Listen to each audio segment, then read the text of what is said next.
Hello, BookTube. Well, as you can tell, I'm in a different location. Frida and I have come up to Vermont for a little R&R.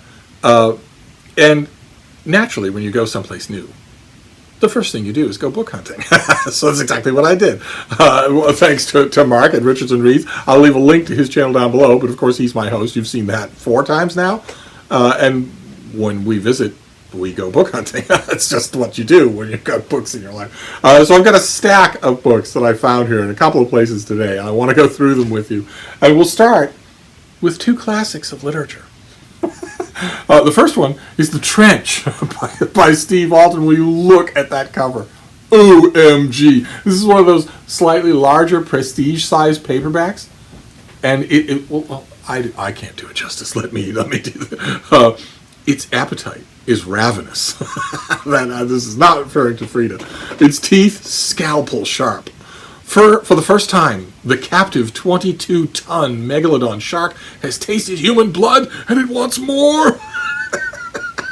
On the other side of the world, in the silent depths of the ocean, lies the Marianas Trench, where the megalodon has spawned since the dawn of time. That is not actually true, but that's okay.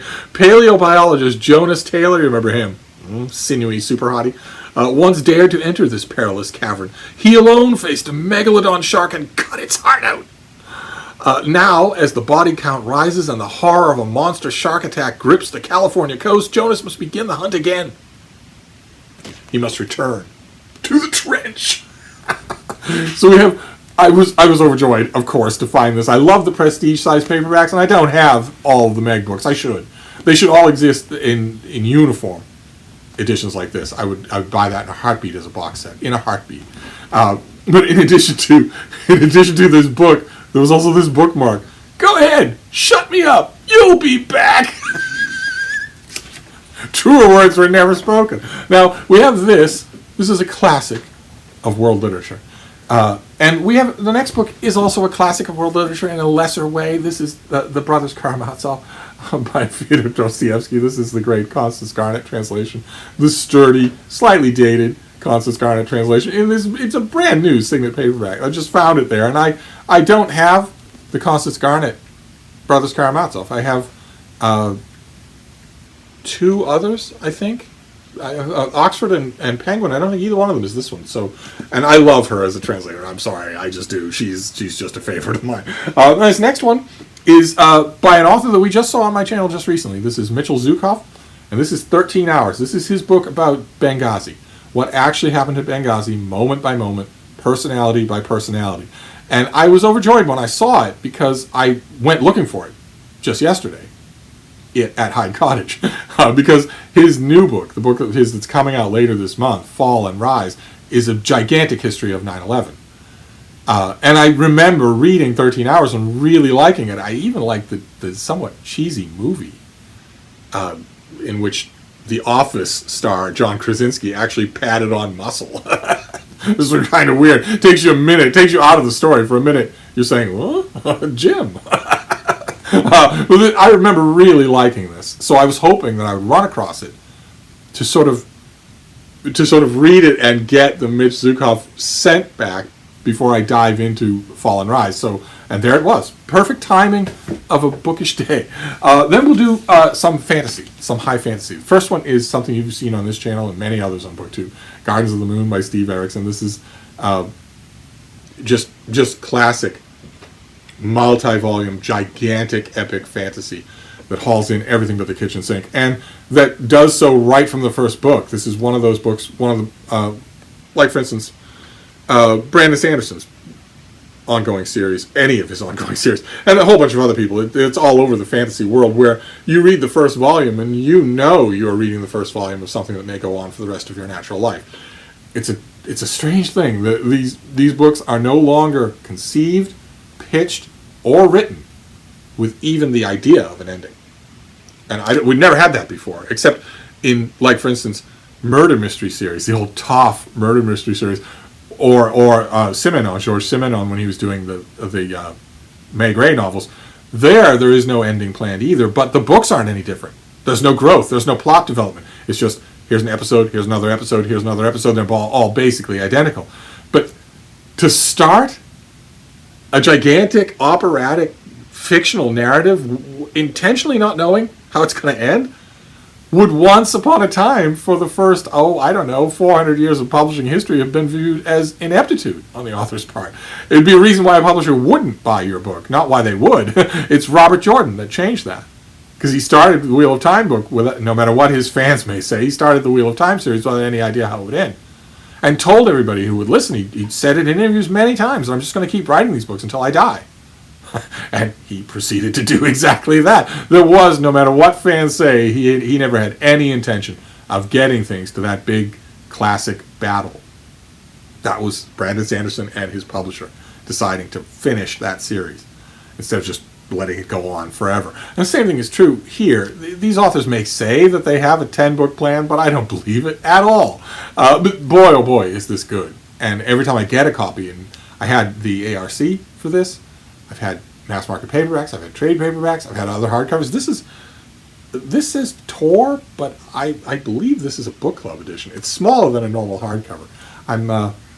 I will consult with my host, who will know much better than I will whether this is a book club edition. But I get rid of it all the time because it's so good that people ask me, can you hook me on a new fantasy series? And I don't care if it's open-ended. That's good because I'll want to keep reading it. I send it out to them right away. So I don't think I have a copy of this. I'm glad that I do now. Who knows how long it'll stay. And then we went to Books A Million, a bookstore chain in the Northeast, and I guess they have a very strong remainder section. And I don't know, I was telling Mark, I have questions about their business model. I have questions about who they do business with, because some of the remainders that I saw there, I've seen nowhere else. And some of the deals that I saw there, some of the books that they had on remainder for like $10, $7, $5, shouldn't be there. They are not, first of all, packaged by remainder packaging houses. They aren't that. You don't see that in, for instance, bookstores that deal with those houses. Instead, they are the kind of books that the bookstore should have been able to return entirely to the publisher and never deal with them again. Almost it looked like the kind of bookstore that I was talking about in an earlier video that is just on the hook for their inventory. Now, that can't possibly be true. but one way or another, in addition to all of that, they had some customized anthology volumes that I immediately look past. When you see something like that, you look past the cover illustration, because that any remainder house worth their salt is going to make a new cover illustration. You look back past all of that, just look straight to the table of contents to tell you whether or not you've actually seen this anthology before in some other packaging. And I have not. I was looking at a bunch of them. I kind of wish I'd got more than one, but I got the one that was the most interesting. It's this thing, the Classic Fantasy Collection. And there is, I mean, the cover is purposely vague, but I'm kind of guessing that is Gandalf and the Balrog, that is Gandalf squaring off on the bridge at Marzarbul. But this is actually let's take a look at the this is Arcturus Publishing. Okay, the copyright date on this is 2017 by Arcturus Limited. I do not believe that. I do not believe that Arcturus, whoever they are, actually made an anthology and paid the licensing fees and the reprinting fees for any of this.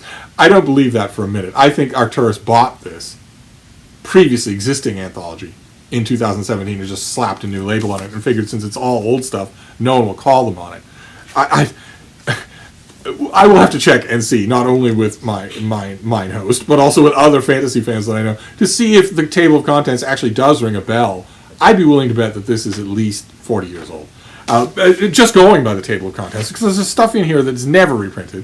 And it's not just that it's never reprinted, it's that, unlike most anthologies like this, an author will come up, and whoever edited this originally says, no, the telltale sign, the editor is not listed here. I think Arcturus just stripped everything from an original anthology and repackaged it for no money. But it's not just that, for instance, Robert E. Howard shows up. It's that 6 Robert E. Howard stories are in here. That never happens. In modern anthologies, an editor who feels really strongly about an author might put 2 stories in, but not 6. This thing starts off with 5 Robert E. Howards, then we move on to 3 H.P. Lovecrafts, and then, 4 4 H.G. Wells. There's something in here by G.G. Pendarvis. No one ever anthologizes G.G. Pendarvis. But there are other names too. There's one by William Morris. Then there are 4 by Lafcadio Hearn, who is only remembered now for his travel writing.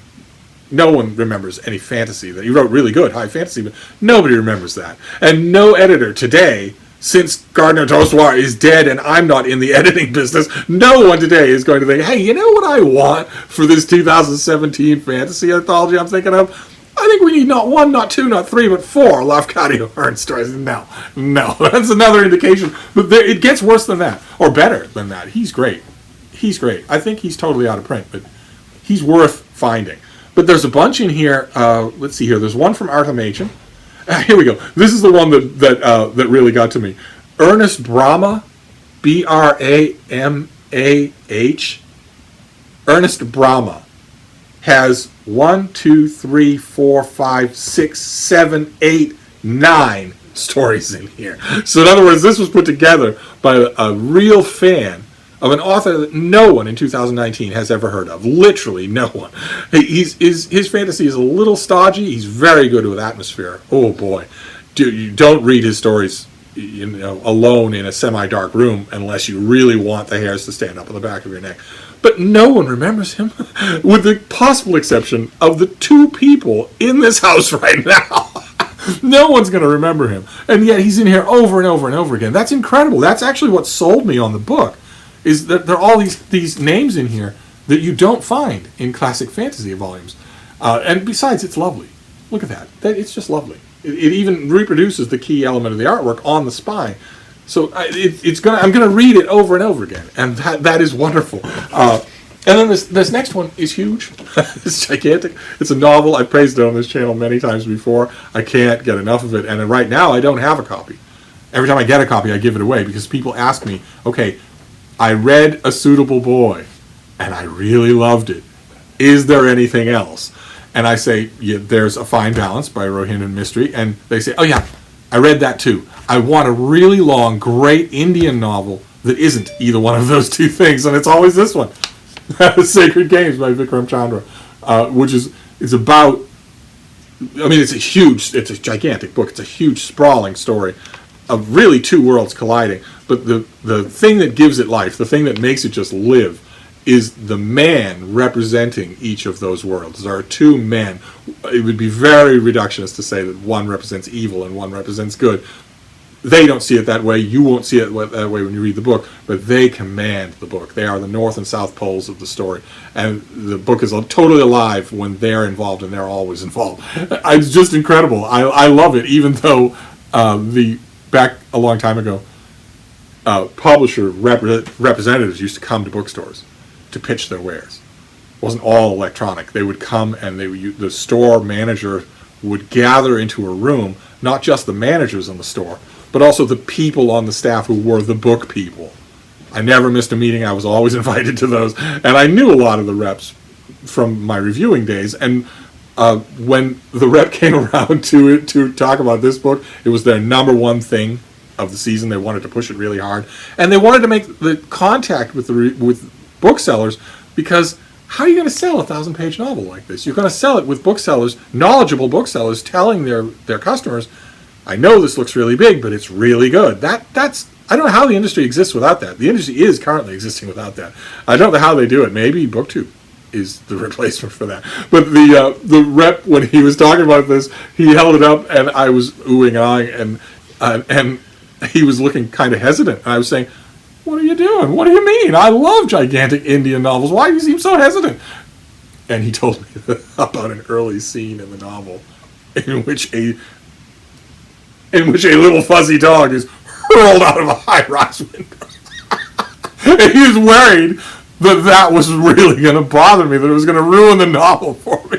And I had to tell him, I had to point out to him that I am a huge fan of the movie A Fish Called Wanda, in which a little fuzzy dog gets squashed flat on the sidewalk. I don't take it personally. It's art, not life.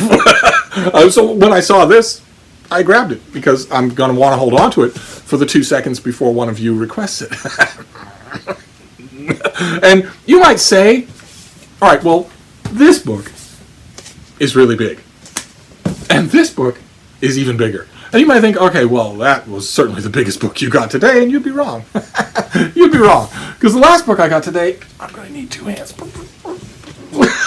The last book I got today is well over 1,100 pages long, and it's wonderful. It's fantastic. I got it in an ARC.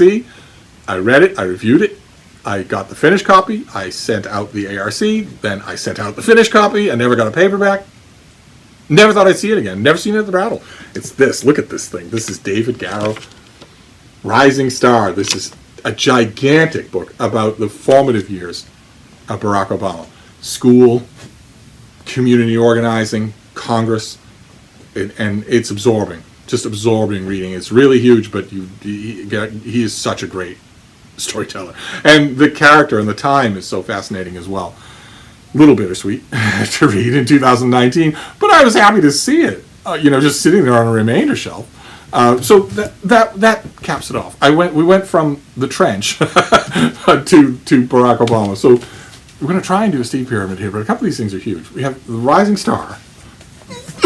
Then we have Sacred Games by Vikram Chandra. Then a classic fantasy anthology that I think is really a classic fantasy anthology. I'm just going to have to figure out. I don't even know how I would do it. If the Remainder House is willing to strip the copyright information off it, then they don't want that to be known. But I'll find out. I bet, for instance, that it was British. The table of contents practically screams that.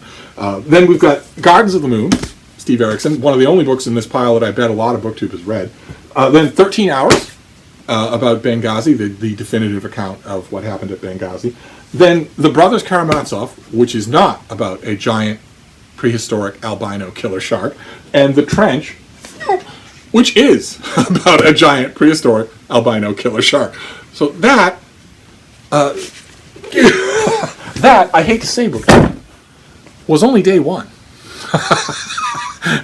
You are bound to get more bookish updates from me in the course of this little visit. God help us all. You knew that. Anyway, so I will wrap this up for now, but I will be back. We have more bookish things to talk about. And I'm also remembering TBR Torture. TBR Torture has gone on the road. Thank you, BookTube. I'll let you go.